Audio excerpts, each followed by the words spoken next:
Morning everyone. आप सभी का स्वागत है ITI 247 पर। और आज हम लोग नेटवर्किंग कॉन्सेप्ट के पार्ट 4 को डिस्कस करेंगे, जिसमें हम लोग क्वेश्चन आंसर्स को डिस्कस करेंगे। जिन लोगों ने भी थ्योरी की वीडियो नहीं देखी है जाकर देख लें, फिर इस क्वेश्चंस को करने में आसानी होगी। ये ट्रेड थ्योरी से रिलेटेड है, तो इसमें कुछ क्वेश्चंस आपके डिफिकल्ट भी आएंगे, तो घबराइएगा मत। और आपके स्क्रीन पे जो ये क्वेश्चन दिख रहे हैं, जो ये टर्म्स दिख रहे हैं, मेक श्योर कीजिए, सुनिश्चित कीजिए कि आपको सारे ये पता हैं, आप जानते हो। अगर नहीं जानते हो तो जाकर वीडियो देखो, तब जाके इस क्वेश्चन को सॉल्व करना, जो बहुविकल्पी जो मैं अभी आगे आपको दिखाऊंगा। तो ये सारे आपको पता होने चाहिए। मैंने सब कुछ एक्सप्लेन किया है अपने जो 3 थ्योरी की वीडियो बनाए हैं। ये भी देखिए क्वेश्चंस, ये भी आपको सब पता होना चाहिए। ऐसा नहीं है कि आपने वैन का नाम नहीं सुना है, सब सुना है आपने। तो चलिए हम लोग शुरू करते हैं पहले क्वेश्चन से। आप लोग जवाब दीजिएगा, कमेंट बॉक्स में लिखिए कि कौन सा ऑप्शन सही है। ट्रांसमिशन लाइन को क्या कहते हैं, बताइए कौन सा जवाब सही होगा। ट्रांसमिशन लाइन जो होता है वो हमारा नेटवर्किंग में, इसको हम लोग चैनल भी बोलते हैं। इसका दूसरा नाम चैनल है, सर्किट नहीं है, मॉडेम नहीं है। ठीक है, मॉडेम एक नेटवर्किंग डिवाइस है, मैंने आपको बताया है। चैनल इसका दूसरा नाम है, तो सही जवाब होगा सी। अगला प्रश्न देखिए, नेटवर्क का मुख्य उद्देश्य क्या होता है। मैं आपको इतना टाइम दे रहा हूं कि आप लोग कमेंट बॉक्स में आंसर लिख सकें। नेटवर्क का मुख्य उद्देश्य साधनों को मिलकर काम में लेना। साधन मतलब होता है रिसोर्सेस, विश्वसनीयता एवं उपलब्धता, कम्युनिकेशन, ये तीनों इसके उद्देश्य हैं, तो डी इसका सही जवाब होगा। मॉडेम का क्या कार्य है, अगला प्रश्न है, बताइए इसका जवाब। सभी लोगों को पता होगा, मुझे नहीं लगता कि ये कोई गलत जवाब देगा। मॉडेम होता है मॉड्यूलेशन और डिमॉड्यूलेशन को मिलाकर मॉडेम बनाया गया। मैंने बताया था आपको, एनालॉग सिग्नल को डिजिटल सिग्नल में बदलता है और डिजिटल सिग्नल को ये एनालॉग सिग्नल में परिवर्तित करता है। तो ए और बी दोनों सही होंगे। नेक्स्ट 4, लोकल एरिया के मध्य लिंक के कनेक्शन का सेट कहलाता है। ये तो बहुत ही इजी है। ये तो मैं बता दूं, जहां भी लोकल एरिया की बात आएगी तो वहां लैंड की बात आएगी, तो ए इज द करेक्ट आंसर। ठीक है, so this is very easy. अगला प्रश्न देखते हैं हम लोग, किसी नेटवर्क में विभिन्न नोड्स को आपस में जोड़ने के तरीके को क्या कहते हैं। अब बताइए। नोड्स मैंने बताए थे, कोई भी डिवाइस हो सकता है, कंप्यूटर, मोबाइल, या कोई भी डिवाइस हो सकता है। जो जोड़ने का तरीका होता है उसको हम लोग टोपोलॉजी कहते हैं। ये तो मैंने बताया था, तो बी इसका सही जवाब होगा। कंप्यूटर किस प्रकार से जोड़े जाएंगे, किस प्रकार से जुड़े हैं, उनको टोपोलॉजी के माध्यम से हम लोग डिफाइन करते हैं। अगला प्रश्न, किस नेटवर्क टोपोलॉजी में हब का प्रयोग किया जाता है। इस प्रश्न का जवाब बताइए। देखते हैं सबसे पहले कौन इसका जवाब देता है। मैं बता भी चुका हूं, इस क्वेश्चन को मैं डिस्कस कर चुका हूं। ठीक है, और इसका सही जवाब मैं अब बता दे रहा हूँ, स्टार टोपोलॉजी। मैंने आपको बताया था कि हब का प्रयोग स्टार टोपोलॉजी में किया जाता है। ठीक है, बीच में एक हम लोग हब प्रयोग करते हैं और चारों तरफ हम लोग कंप्यूटर लगा देते हैं। ये मैंने फिगर के माध्यम से भी समझाया था आपको।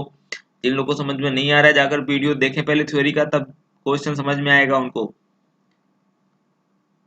7th नंबर का क्वेश्चन है, किस टोपोलॉजी में प्रत्येक कंप्यूटर अगले कंप्यूटर से एवं अंतिम कंप्यूटर प्रथम कंप्यूटर से जुड़ा होता है। तो ये तो आसान है भाई, ये तो बता दोगे आप लोग। देखिए, प्रत्येक कंप्यूटर अपने अगले कंप्यूटर से, और अंतिम कंप्यूटर, मान लीजिए 3 ही कंप्यूटर हैं, ये अगला कंप्यूटर से जुड़ गया और अंतिम कंप्यूटर इससे जुड़ गया पहले से, तो ये रिंग बन गया हमारा। तो बी इसका सही जवाब होगा। जिन लोगों ने पढ़ाई करी है वो लोग आंसर दे पा रहे हैं। जिन लोगों ने पढ़ाई नहीं करी है, थ्योरी की वीडियो नहीं देखे हैं, उन्हीं से आंसर नहीं मिल पा रहे हैं। ये बताइए प्रश्न, मैश टोपोलॉजी में सबसे इंपॉर्टेंट टोपोलॉजी होती है, मैंने बताया था, सबसे विश्वसनीय भी टोपोलॉजी यही होती है। इसको कंप्लीटली कनेक्टेड भी बोलते हैं, बड़े बड़ी कंपनियों में यूज किया जाता है इसको। 6 कंप्यूटर को जोड़ने के लिए कितने कनेक्शन की आवश्यकता होगी। इसमें नंबर ऑफ कनेक्शंस बहुत ज्यादा होते हैं। ठीक है, कितने कनेक्शन की आवश्यकता होगी बताइए आप लोग जरा।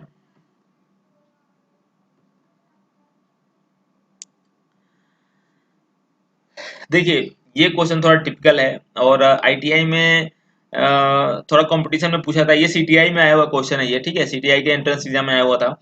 मैं बता दूं, इसका एक फार्मूला होता है, आप लोग याद रखिएगा कि नंबर ऑफ कनेक्शंस जो होते हैं, नंबर ऑफ कनेक्शंस, ठीक है, उसका फार्मूला होता है n into n minus one upon two. ठीक, अब n क्या है, नंबर ऑफ जो यहाँ पे जितने कंप्यूटर्स दिए होंगे, 6 दिया है तो यहाँ पे 6, n की जगह 6 रखेंगे, तो 6, 6 में से 1 गया 5, तो यहाँ पे 6 इंटू 5 अपॉन 2, तो 6 पचे 30 बटे 2 15, 15 इसका जवाब आ जाएगा, तो बी इसका सही जवाब होगा। देख लीजिएगा, ये फार्मूला होता है, रट लीजिएगा आप लोग। अब रटना बहुत आसान है, कैलकुलेशन करना है तो गुणा करना है, तो 6 गुणे 1 कम यानी 5 बटे 2, तो 6 पचे 30 बटे 2 15 आ जाएगा आपका जवाब। अगला प्रश्न देखते हैं हम लोग।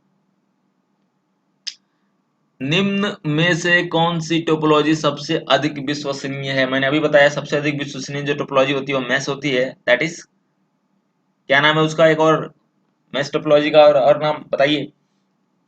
कंप्लीटली कनेक्टेड, तो सी इसका सही जवाब होगा।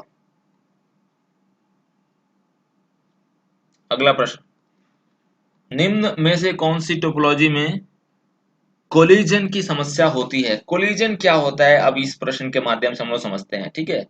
कोलिजन जो होता है हमारा, उसको हम लोग इंग्लिश में बोलते हैं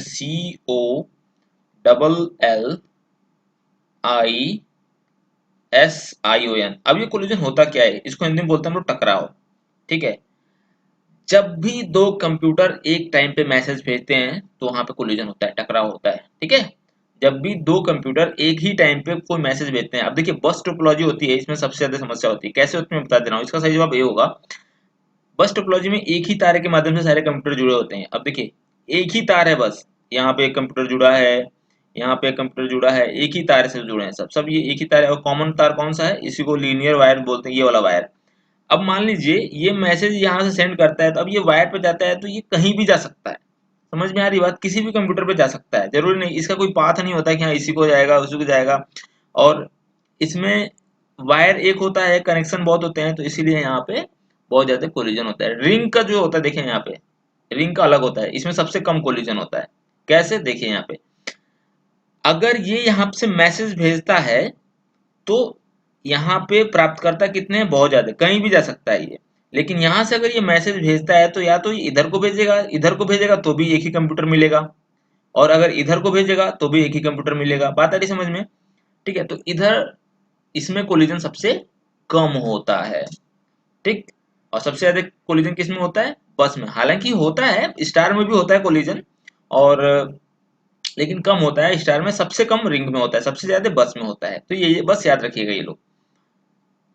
निम्न में से कौन सी टोपोलॉजी में कोलिजन समस्या नहीं होती है? अभी मैंने बताया किसमें नहीं होती है, तो वो है आपका सही जवाब यहाँ पे बी, ठीक है।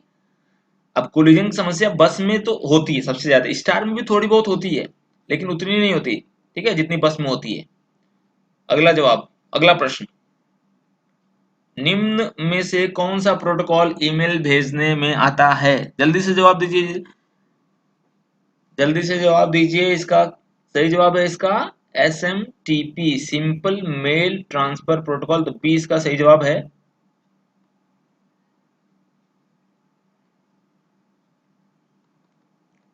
अगला प्रश्न, OSI लेयर, OSI ये है आपका, हिंदी में लिखा हो तो थोड़ा अजीब सा लग रहा है, ये है OSI।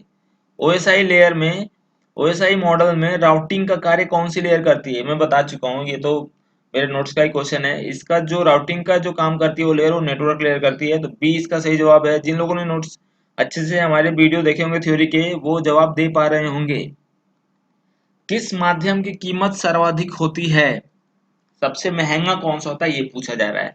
अब माध्यम मैंने बताया था आपको, ये जो वायर होते हैं ना, अब जैसे कोएक्सियल वायर से ट्रांसमिशन होता है, और STP वायर होता है, UTP वायर होता है, ठीक है। अब जो इसमें सबसे महंगा जो होता है और सबसे जो फास्ट होता है वो है फाइबर ऑप्टिक्स। इसको स्टेबलाइज करना बहुत महंगा पड़ता है, तो आप याद रखिए जो फाइबर ऑप्टिक होता है सबसे महंगा होता है, और सबसे विश्वसनीय भी यही होता है, सबसे तेज डेटा इसमें जाता है, याद रखिएगा ये बात, ठीक है। अब अगला देख लेते हैं हम लोग, फाइबर ऑप्टिक केबल ट्रांसमिट करती है अभी मैंने ऊपर जो बताया था आपको, जो आपका ऑप्टिकल माध्यम होता है सबसे महंगा होता है, तो इसमें जो डेटा ट्रांसमिट होता है वो लाइट सिग्नल के द्वारा होता है, तो इसका सही जवाब होगा बी। ठीक है, लाइट सिग्नल मैंने बताया था ना, इसमें टोटल इंटरनल रिफ्लेक्शन होता है, टोटल इंटरनल रिफ्लेक्शन, TIR, इसी को पूरा बोलते हैं हम लोग टोटल इंटरनल रिफ्लेक्शन, हिंदी में बोलते हैं पूर्ण आंतरिक परावर्तन। तो इस तकनीकी पर आपका डेटा ट्रांसफर होता है। अगला प्रश्न, फाइबर ऑप्टिक केबल का आंतरिक भाग किसका बना होता है? तो बताइए किसका बना होता है? सही जवाब बताइए, देखते हैं कौन इसका सही जवाब जल्दी देता है। तो ये ग्लास का बना होता है, ठीक है, इसीलिए इस वायर को बनाना थोड़ा कठिन भी है, थोड़ा महंगा भी पड़ता है, इसीलिए, क्योंकि ग्लास बहुत सेंसिटिव सब्सटेंस है, पदार्थ है। अगला, नेटवर्क बनाने के लिए क्या विकसित किया गया? पहले तो बताइए आप लोग, इसका जवाब बहुत आसान है, बता सकते हैं आप लोग। पहले तो आप लोग बताइए नेटवर्क होता क्या है? नेटवर्क को ही इंटरनेट बोलते हैं, और सबको पता है इंटरनेट में कौन सा प्रोटोकॉल यूज होता है। इंटरनेट में आपका प्रोटोकॉल यूज होता है आईपी, इंटरनेट प्रोटोकॉल पूरा नाम होता है इसका। ठीक है, अगला प्रश्न, लैन कितने बाइट की एड्रेसिंग का प्रयोग किया जाता है? अब थोड़ा सा ये ट्रिकी क्वेश्चन है, लेकिन जिसने भी मेरे थ्योरी के वीडियो देखे होंगे उनको थोड़ा सा जवाब पता होगा। देखते हैं कौन इसका सही जवाब देता है, बताइए। मैं समझा देता हूँ, आप लोग बिल्कुल समझ जाएंगे, भूलेगा कभी नहीं। मैंने दो टाइप की एड्रेसिंग बताई थी आपको, एक बताई थी मैंने फिजिकल एड्रेसिंग, और एक बताई थी लॉजिकल एड्रेसिंग, मतलब आईपी एड्रेसिंग। ठीक है, एक फिजिकल मैंने बताया था मैक वाला, एनआईसी कार्ड वाला। ठीक है, तो ये जो मैक वाला मैंने बताया था, वो जो एनआईसी कार्ड होता है वो, उसमें लैन कार्ड भी उसको बोलते हैं हम लोग। तो लैन कार्ड, ये कार्ड से रिलेटेड है। तो लैन में मैंने बताया था आपको 48 बिट की होती है, 48 बिट की एड्रेसिंग प्रयुक्त होती है। ठीक है, एनआईसी कार्ड में 48 बिट। और मैंने इंटरनेट में कितना बताया था, आईपी वाले में कितना बताया था, आईपी मैंने आईपी एड्रेसिंग में बताया था मैंने 32 बिट, याद आ रहा है कुछ?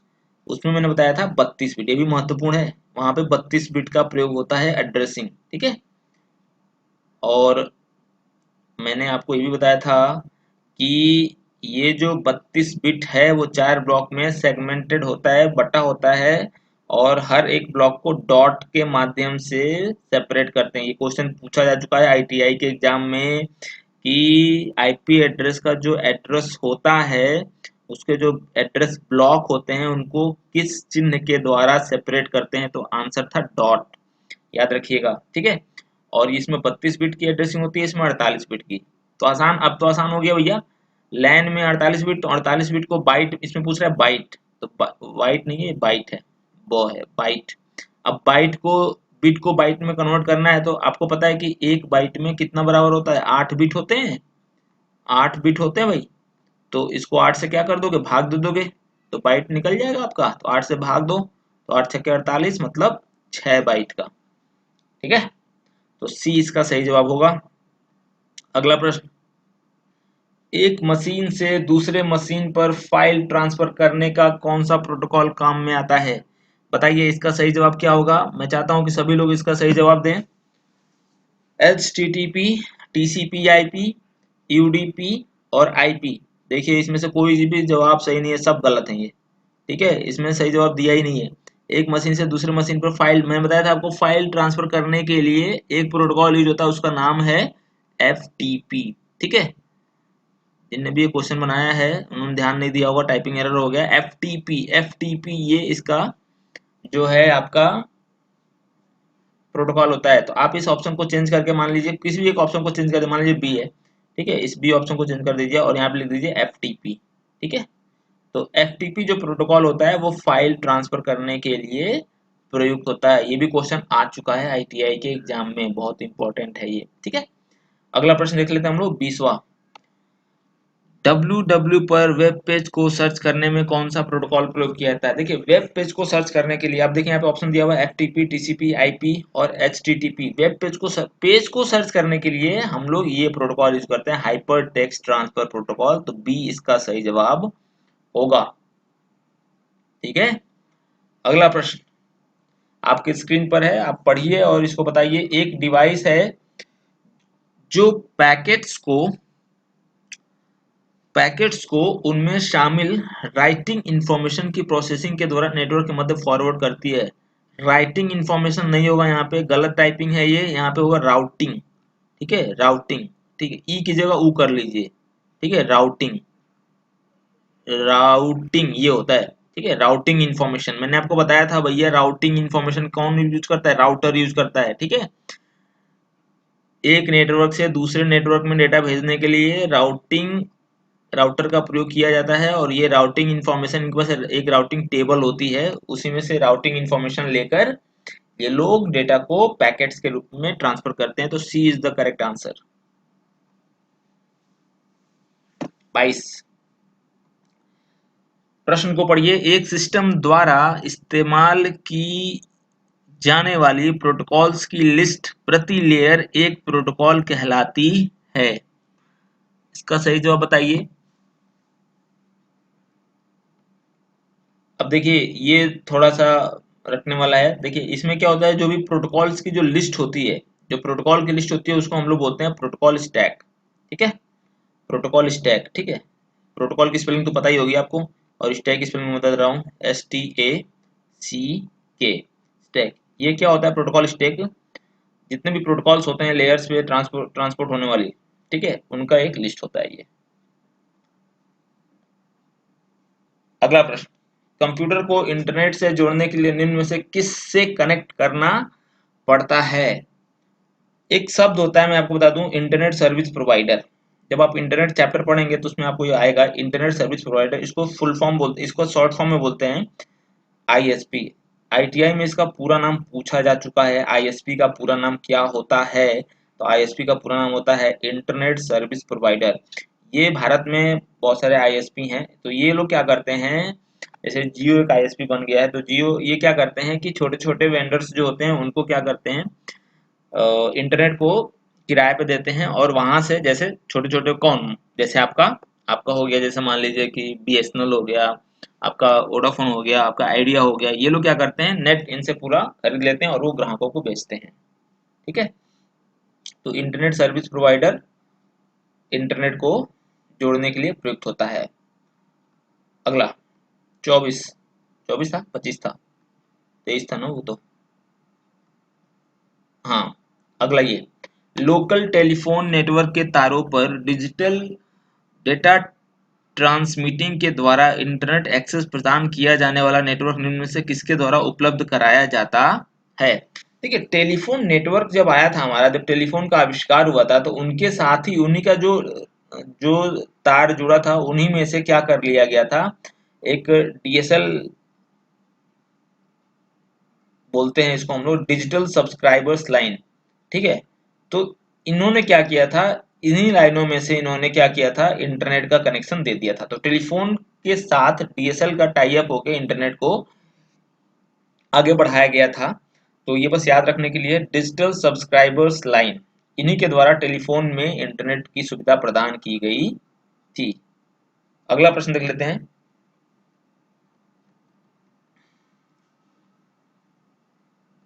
25वां, इंटरनेट से जुड़े क्लाइंट को निम्न में से कौन सा IP एड्रेस असाइन करना होता है? देखिए, जो भी क्लाइंट होता है, अब IP एड्रेस को असाइन करने के लिए एक प्रोटोकॉल होता है, मैंने बताया था DHCP। ठीक है, समझिए इसको, मैंने बताया था DHCP क्या होता है, एक प्रोटोकॉल होता है जो IP एड्रेस असाइन करता है। मैंने बताया था ना कि एक कंपनी है, मेरी कंपनी है, उसमें बहुत सारे कंप्यूटर हैं। ठीक है, तो ये जितने भी कंप्यूटर होंगे हमारे, ये सब क्लाइंट ही तो होंगे, क्लाइंट्स ही तो होंगे। जितने कंप्यूटर्स होंगे ये सबको क्लाइंट्स, इस क्लाइंट्स को मुझे एड्रेस असाइन करना है, इस क्लाइंट्स को मुझे एड्रेस असाइन करना है। तो असाइन करने का जो काम करता है वो DHCP करता है, और इसका फुल फॉर्म सबको पता है, डायनेमिक होस्ट कंट्रोल प्रोटोकॉल। तो आशा करता हूँ कि आपको ये 25 क्वेश्चन समझ में आए होंगे, और इसके आगे के क्वेश्चन जो भी हैं वो हम लोग कल की वीडियो में डिस्कस कर लेंगे। और आगे मैं जो वीडियो बनाऊंगा, मैं आपको बता दूं, मैं क्वेश्चंस के माध्यम से आपको अब थ्योरी पढ़ाऊंगा। ठीक है, क्वेश्चंस में ज़्यादा फोकस करना चाहता हूँ, क्योंकि मुझे थ्योरी से उतना अच्छे रिस्पांस नहीं मिल रहे हैं, और कई लोग मुझे कह रहे हैं सर क्वेश्चन डिस्कस करके थ्योरी पढ़ाइए तो ज़्यादा बेहतर होगा। तो ठीक है, मैं वैसे ही पढ़ाता हूँ, क्योंकि ऑनलाइन पे हर एक चीज़ एक तरीके से मुमकिन भी नहीं है कि मैं उस तरीके से कर सकूं। तो जितना मैं अपना बेस्ट कर सकता हूं उतना मैं करने का प्रयास कर रहा हूं। और क्वेश्चंस के माध्यम से ही मैं आपको डिस्कस करके हर दिन 25 क्वेश्चन में डिस्कस करूंगा और उसको डिस्कस करके उसको समझाऊंगा और उसी तरह हम लोग आगे बढ़ेंगे।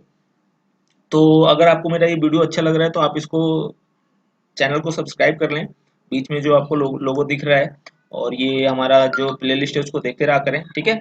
तो मिलते हैं कल एक नई वीडियो के साथ। Thank you so much.